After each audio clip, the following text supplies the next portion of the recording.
Hi, welcome to Kim's Art Show, episode 27.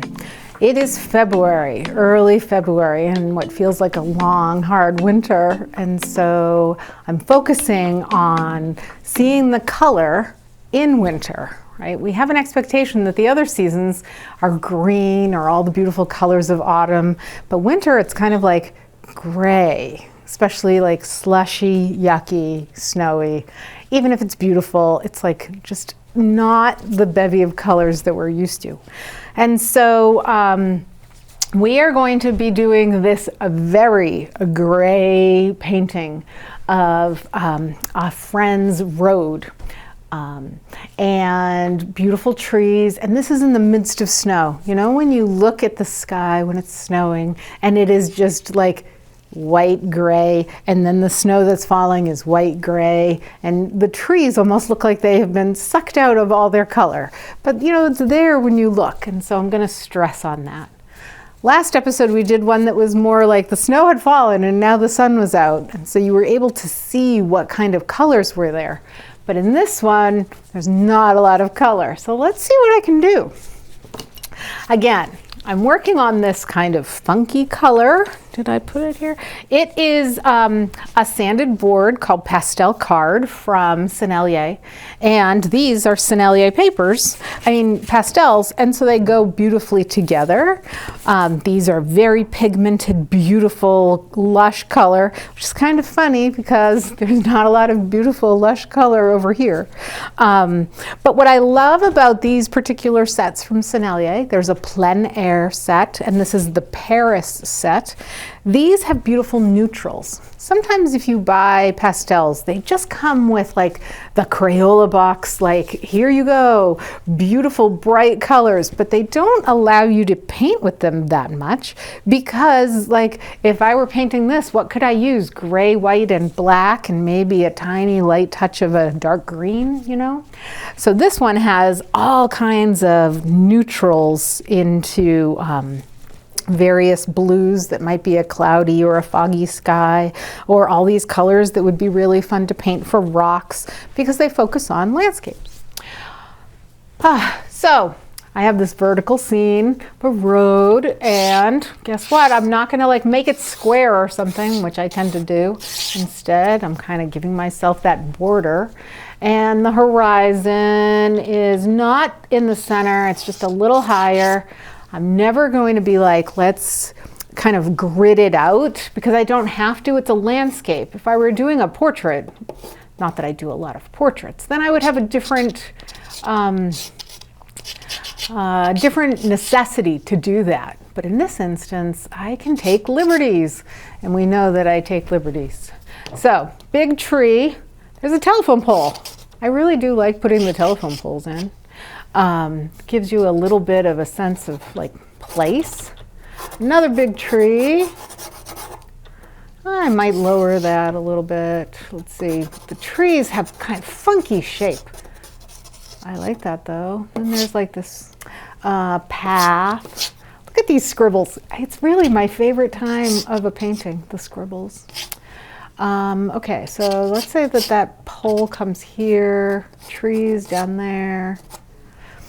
So it comes very naturally for me to say all these things because these conversations are exactly what's in my head. A tree over here, the path over there. So these look like either tires. That perspective's not right, but at least it's telling me. Tires and maybe even like cross-country ski treads, who knows? So I have this darkish paper and some white scribbles. So I have another pastel pencil, and I'm going to just make note for myself where the darks are.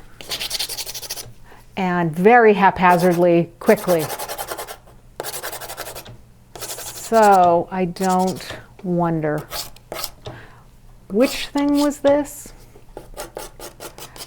So if we talk about value, the lightness or darkness of a color, right? The whole thing is all almost two values, right? This kind of mid-tone light and then a dark that's not dark, dark, dark, but it's not like not black, but it's still in the dark side. The dark side.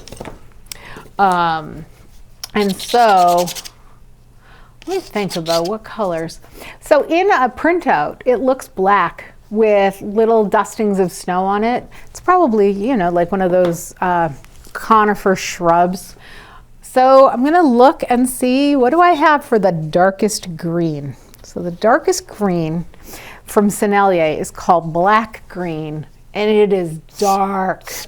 I'm gonna be really careful with how I apply it. See how black it looks, but it's actually just a shade green, black green. Because if I push it way onto the surface, it'll be hard to put color on top of it. And so I'm just very lightly suggesting that's that conifer. And I don't want this one to be the same color because it's further back a little, and I'm trying to somehow create that illusion relationship. And so this color is more of like a slate blue, but as a first layer, might not be bad. You know, every time I start a painting, I do have this funny anxiety about it. And the truth is, like, it's still super fun, right? Like, kind of, if you picture, if you're like an athlete and you're gonna go out and play a game, like, you're going to have anxiety as well. But you're also excited and amped up, and not to put the painting on the level of like athleticism, right? But it's like that same sort of, that anxiety kind of keeps you fresh.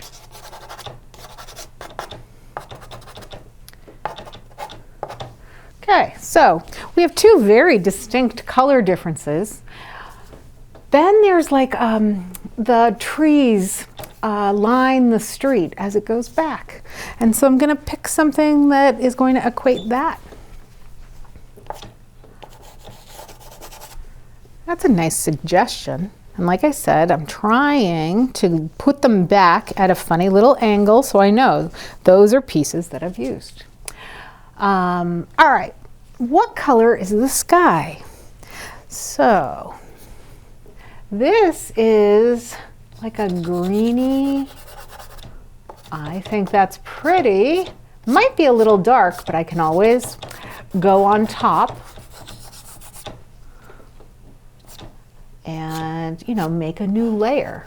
I just covered up my drawing of the telephone pole, but that's all right. Do we even still call them telephone poles, or are they now utility poles?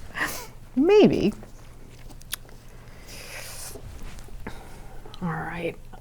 Right, so see how much lighter there with a little fine touch? I might have liked it darker, so I'm gonna go back.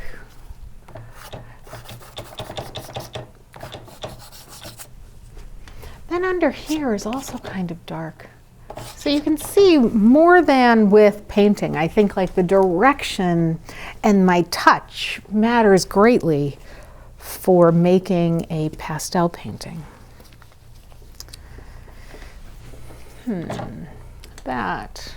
This is a good color, but not for what I was going to do. It's definitely in there. So again, I'm standing here asking the questions. What color, what value, what intensity? So this is a gray and it's light. And like, look at the difference between if I just kind of drag it, just the subtle kiss of attention, to if I were to really push down, right? It's a very different understanding of what that color looks like. And I think I would rather kind of sneak up on what is that color as opposed to bear down on it and then be like, how do I cover over this that I don't like? All right, so I have the story. Whether or not it's interesting yet is another story. Okay, this is a dark. There are like stone walls on the side. And so I am claiming those stone walls. I'm looking for kind of a dark brown because it looks different. It's funny, right? We know that the stones are the same, but the light is hitting it differently over here than over here. And so I think that when you realize that, like these might be the same tree, but they're not on the same plane, and the light is hitting it in a different direction, and so they're not the same color. When I had that epiphany, I think that's when my art kind of changed, got better. So I'm going to take the hard stick, and it's just a very boring gray, and claim this whole area.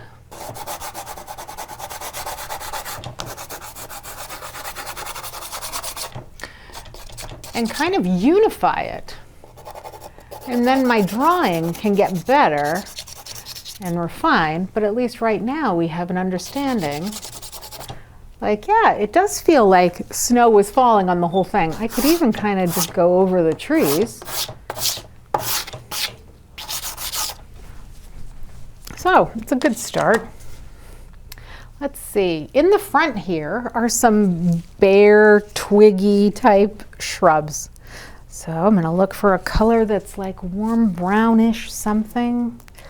Warm though, I want it to be warm to contrast against this. Right, and already by making those kinds of like twiggy marks, not on this board, it lets me come forward. I like how that looks. I don't even know if you can see it on the camera, but I bet there's like a glow of something kind of warm maroon. All right, so now let's do another layer. Trying to decide the colors is always a little tricky. So I took out a stick of blue and I am burnishing it into the sanded board. The sanded board allows so much pigment to be held, right? And I'm kind of doing this hatching and many directions to feel like the sky up.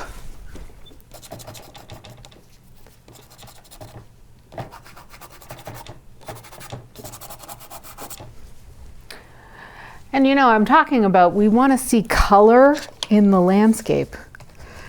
And so by kind of infusing it with that sky blue, that could help. So now I took out this kind of seafoam green and I am infusing that color in the bottom. It's aggressive, but it's just a layer.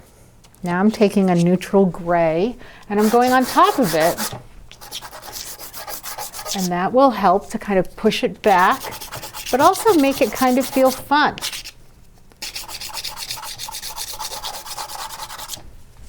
All right, I think it's time to make it feel like something a little bit more. So I'm going to start to draw those trees. So in the NuPastels, I think this is the green. Let's see.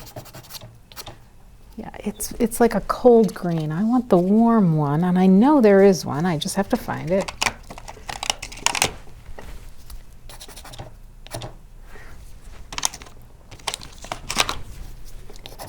Oh, here we are. Okay.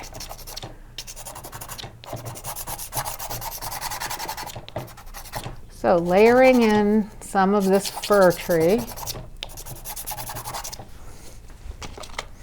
And then back to that black green.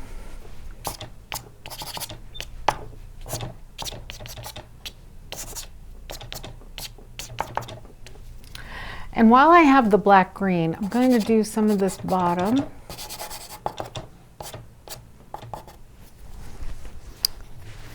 All right, what color do I want this? And while I decide, you know, again, I hold it gently. What's interesting about this piece is, you know, in holding the dark colors, your gloves get really dirty. And then I'm holding these light colors and I want to blend, but I have to be very cognizant of, is there something yucky, you know, on my glove? Okay, back to here.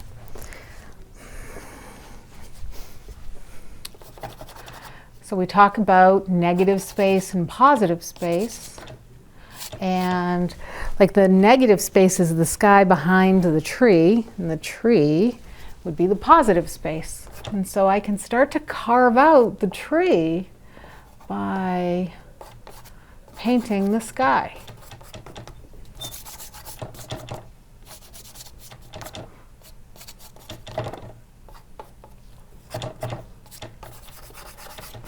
Right, so it's starting to kind of feel more tree.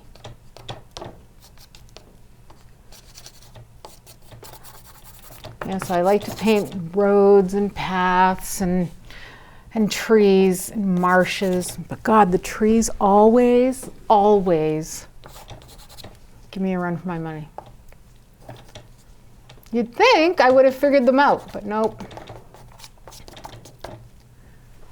Okay, so I am gonna get a light color and start to kind of give myself some, like, so let's see, back here, I'll lighten that. This is some light kind of coming from, there's like, I know where this is. There's a main road in the distance, and so that's the light from that main road. Then there's this, the snow on top of the stone wall. And so I'm getting a little fussy painting that, and then on the side.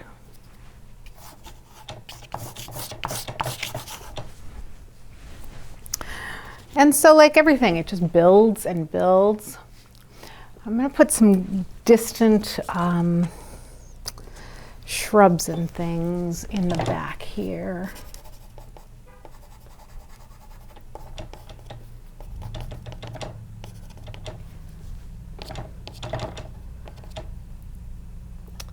And this is where, you know, we're so used to you draw things in, but you know, you don't have to. It's, was there a shape there?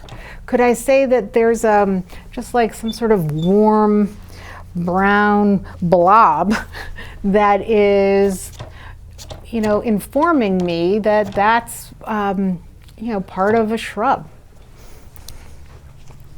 All right, so definitely starting to kind of push back into here. I need something a little more refined over here. I'll try to figure that out. So that was interesting. It wasn't dark enough. It didn't really show a different color. It's funny too, sometimes I'll look down and be like, that's it. And by the time it comes here, it like magically gets lighter or darker. Look at that, almost again, not dark enough. Is it gonna be this? This feels way too dark.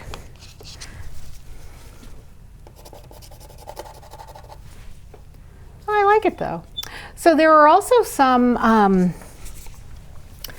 trees, right, that do that very tree thing of defined, but I don't want to make them too defined, but I need a hard edge. So this is this cool tool that I have that's just sandpaper, and so I can take the pastel and sharpen it on the sandpaper, and now I have like fine little lines there that I can suggest, right, some trees.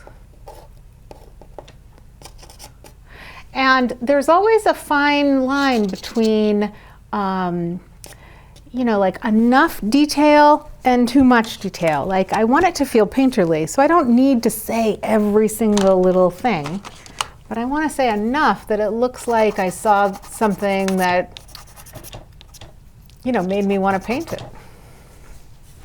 All right, we're getting there.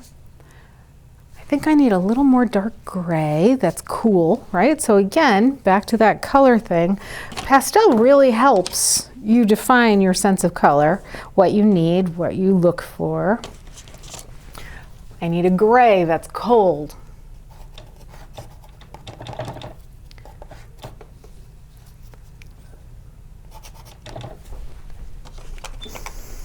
And then it might almost be time to put in the telephone pole. That's when things also get fun.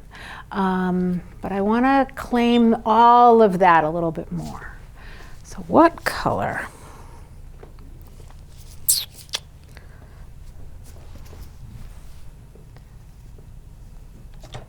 That was not it. I know I had found it before, so where did I put it?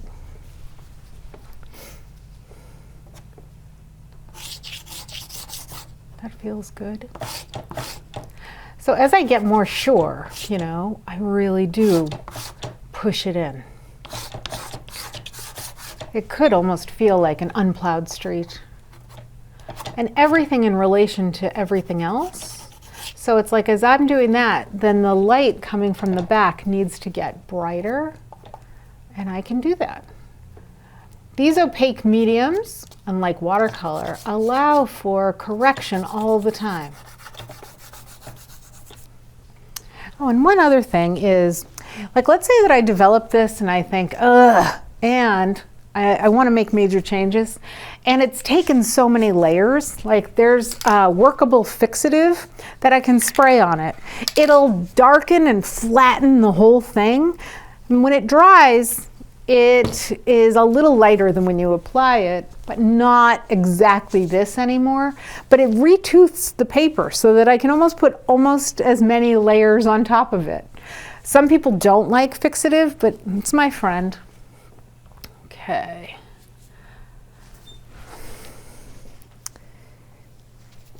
Oh, winter. It is beautiful.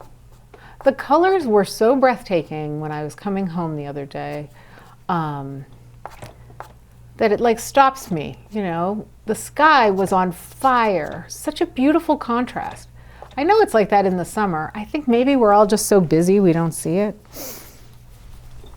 You know, we're busy having fun and being active.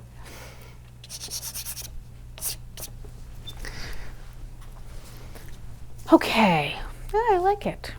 I want to make that a little lighter, so I have to find my white. And I'm going to give that a little understanding back there. And over here.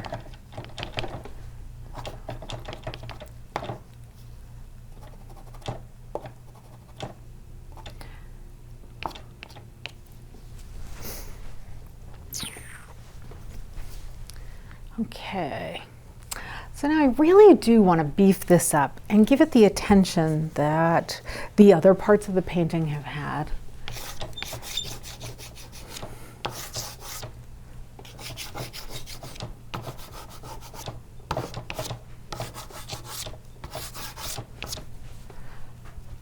So one of the most difficult things to do in any painting, in any medium for me, are big planes of color, and to make them feel like they do something. Like, one of the biggest challenges in painting is if you had like a giant table of one color and like one little thing on it, and trying to paint that little thing with that big background and make that background feel like this is the front and this is the back. And so similar, like, how do you do this? How do you make this feel the front and then it goes to the distance? It's not easy. And it just takes practice and looking at how other artists have successfully done it. And I like that about painting. Like, when I went to the Museum of Fine Arts in Boston had an exhibit on Winslow Homer, and I went to see it in early January, and it was so inspiring. And I'm now, when I go to the museum, I'm looking like, how did he, whatever I am exploring in my studio. So some way to do what I was just trying to explain is through drawing, right? By putting in a line like that, it starts to give you that perspective idea that, you know, like there's a vanishing point back here.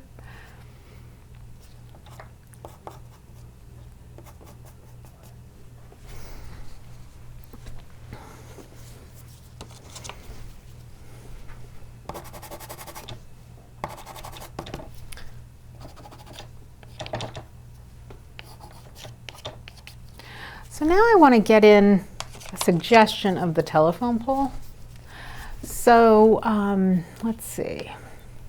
It starts around here and it ends around here. And I could use this. Let's see, and what color do I want it to be? I'm not going to do it dark. I'm going to treat it kind of lightly. But like this is a nice little straight edge. So I'm going to line those up like that. And it's at a funny angle. So let's see, can I do this? Yeah. So now that I have that in, I can decide. And I like it. And there's like, you know, funny little things about the telephone pole. There's a little light. And then there are all these wires. And the wires are fun to do. Now, like I've talked about, when you paint, it's like you're decorating the cake, and you're frosting the cake, you know, all these things. This is definitely like the last bits, the decorating. But sometimes if I've been struggling with a painting or, you know, I give myself some of these little bits because they make me happy. And I think they like cross over a painting into different levels of like, now that feels like so much distance. I like it. I'm going to warm up over here a little, even more than I had done before. And I'll do that by taking like this orangey sienna color and dragging it over. So it's just where it's going to catch with my, on the sanded paper. The sanded paper is really wonderful. If you want to do pastel, invest in some sanded paper because your result will be immensely improved. When you work on paper, there's not enough tooth. You would be using a lot of fixative. So the black, when it comes to pastel, it's very dark. So I tend to not really use black. I use all these other colors to approximate black. When you work with it, it tends to be so dark. So this will be a fun one in my studio to kind of look at and be like, what do I want to enhance, change, any of it? There's framing over here. In other words, like when there are limbs from trees that kind of come in. I'm not sure if I want those in. Maybe I'm going to embiggen this pine tree. We'll see.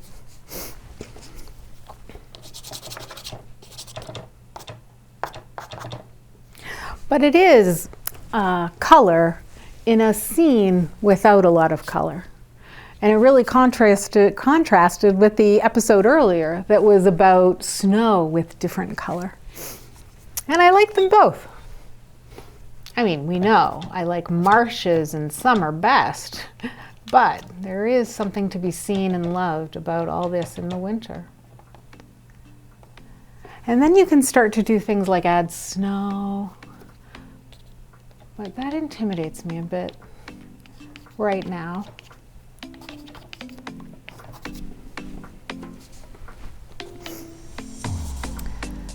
Oh. So if you tune in next time, I don't know that I'll be doing winter, but this was a very good experiment into winter, right? And all the colors. So thank you so much for watching. And hopefully you'll see those colors in winter too.